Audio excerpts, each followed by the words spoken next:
Muhterem kardeşlerim, sizi üzmek istemem. Hepinizin en acizi ben kardeşinizim ama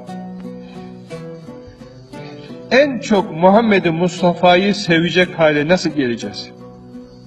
Parayı seviyoruz, alkışı seviyoruz, mevkiyi seviyoruz, yazlığı seviyoruz, plajı seviyoruz, zevki, keyfi, her şeyi seviyoruz. Ne sünnet-i seniyyeye sarılıyoruz, ne ümmet-i Muhammed'e hizmete koşuyoruz. Nasıl olacak bu sevgi?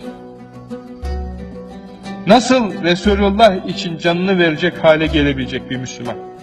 Nasıl olacak da gözü başka bir kimseyi görmeyecek, sadece Resulullah sallallahu aleyhi ve sellem? Onun aşkından yanılıp yakılıp uykusu kaçacak hale gelecek. Gerçek mümin olmanın şartı Resulullah'ın sevgisinin insanın kalbini cayır cayır yakması, tutuşması, ağzından burnundan kulağından dumanların çıkması lazım bir müminin.